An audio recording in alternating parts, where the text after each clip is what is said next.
So this is a piece I call the 4-Minute Foucault. It's a summary of one of the greatest of all modern thinkers. He died of AIDS in 1984. And it's one of his big works. And it's a summary of the book where he tries to persuade you that your sexuality isn't what you think it is. That it's so much more complicated and so much weirder. So let's see if I can do it. This is Count Magnus. You'll see what he does in a minute.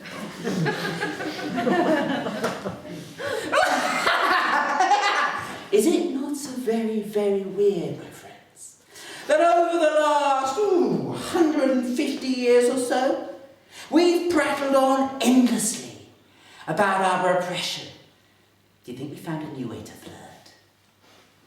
But I will tell you what is far darker. Over the same time period, we seem to have confused our sexuality with our individuality. Tell me who you have the hots for, and I will tell you what you are. We have taken then the great welter of our being, our hopes, our dreams, our ability to catch each other's eye, and crushed it into a binary opposition of genders rooted in biology, or if you're lucky in this enlightened time, a chocolate box selection of recognised, permitted sexualities. We look upon our desire then, in fear and delight, wondering where it is silently already taking us. We consult doctors, magical or medical, to tell us who and what we are. We have taken then the wild tempest of our souls. We've sexualised it, and we've medicalised the result. Now, what is involved in all of this? What kind of power are we talking about? This clearly isn't the noisy power of a state that says, do this, or else. No. It is a far quieter power. The kind of power that we have as individuals. The kind of power that actually got you out here tonight.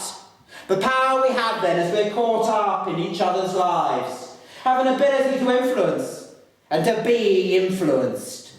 A power that I think can never be truly separated from what we know, but rather what we think and how we act, hook up in a strange constellation, a union that echoes and eddies between that void, the void that runs between us all.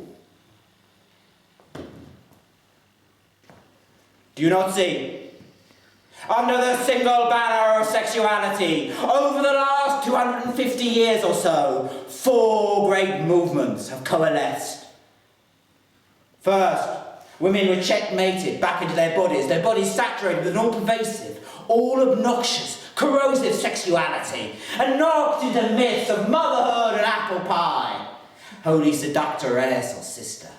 And anyone who didn't conform, they're not normal. But don't worry, we can treat them. 2, over the same period of time, there has been a gathering fear, a mounting at last outright paranoia about what children are doing late at night in the barn, or with each other under the bedclothes. A fear then of childhood sexuality, a fear that opens out an endless world of suppression, repression, regulation, and all too tawdry.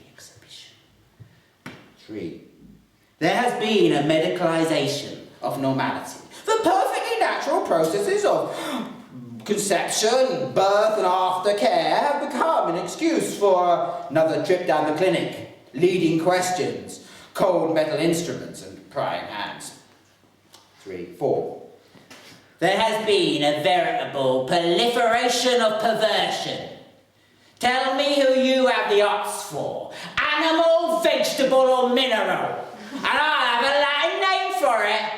And if I don't worry, I'll make one up. But what is really at stake here? What is happening in all this ludicrous expending of energy?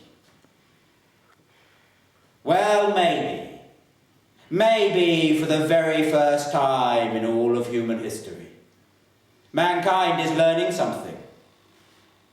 He's learning what it means to be a living member of a living species. He is freeing himself from that politics of death, A politics that has held him in its grasp for so long.